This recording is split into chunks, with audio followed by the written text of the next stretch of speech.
आपण बनवली आहे कोळंबी मसाला अगदी सोप्या पद्धतीमध्ये। चला तर बघूया त्याची रेसिपी। तेल टाकून घेते।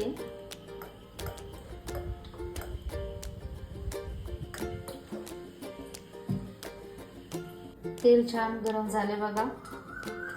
आता त्यामध्ये मी थोडीशी हळद टाकून घेते आणि कोळंबी मी स्वच्छ धुवून ठेवली होती। आणि कोळंबी करायच्या वेळेला त्याच्या आतमधले जे दोरे असतात ते दोरे मी काढूनच आणलेले आहेत, कारण त्याने आपलं पोट खराब होऊ शकतं। त्यामुळे अशी स्वच्छ करून घ्यायची। आणि बघा आता मी कोळंबी टाकून घेते।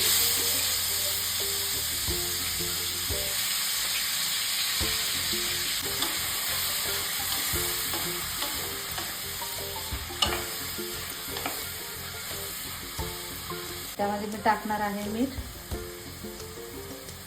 एवढं पाणी आटूपर्यंत आपण झाकण ठेवूया। आणि मी हा कच्चा मसाला काढलाय बघा, इथे पूर्ण कच्चा मसाला घेणार आहे।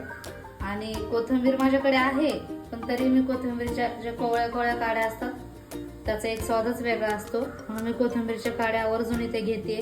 मी मटणाला चिकनला वगैरे पण कोथिंबीरच्या काड्या वापरते। तर आपण हा मसाला मिक्सरमध्ये फिरून घेऊयात।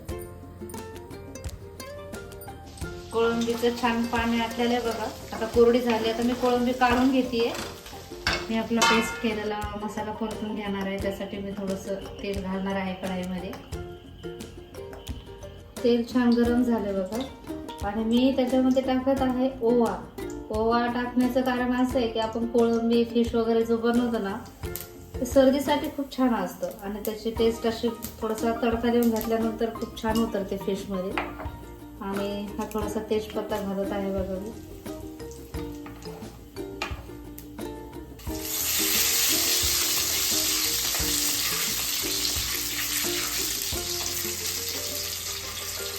मी आता मसाला टाकत आहे।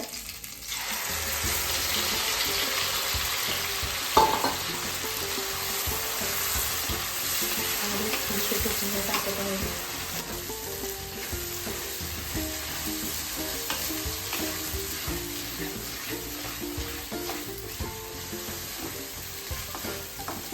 अगदी थोड्याशा प्रमाणामध्ये मी प्रत्येक नॉनव्हेजच्या भाजीला अशी साखर वगैरे टाकते। तेल पण लवकर सुटतं आणि भाज्या खराब होत नाहीत।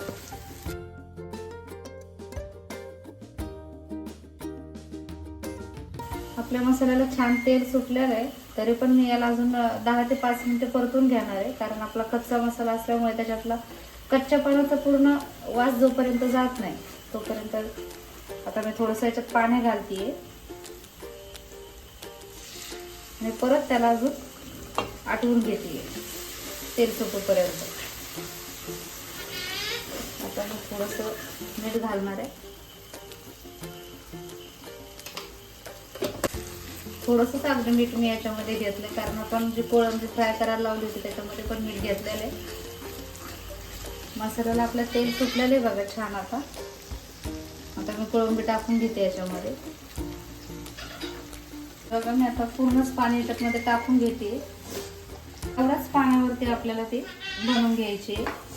जास्त पातळ रसा नाही छान वाटत तिचा, जरा असा आमचाच रसा छान वाटतो कोळंबीचा। पातळ रशाची रेसिपी पण मी तुम्हाला दाखवेल, बाजरीच्या भाकरीबरोबर चुरून वगैरे खाण्याची। कोळंबीला आपल्याला पूर्ण वाटण असं भाजून घ्यावं लागतं छानपैकी हिरव्या मिरचीमध्ये वगैरे। आता याला तेल सुटूपर्यंत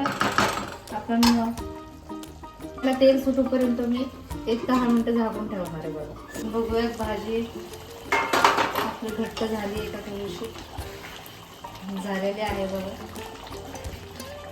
आता मी त्याच्यामध्ये घालत आहे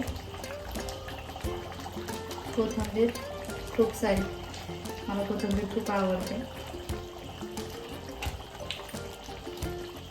प्रकारे आपली झटपट कोळंबीची भाजी रेडी झालेली आहे। रेसिपी आवडली असेल तर लाईक आणि सबस्क्राईब करा। थँक्यू।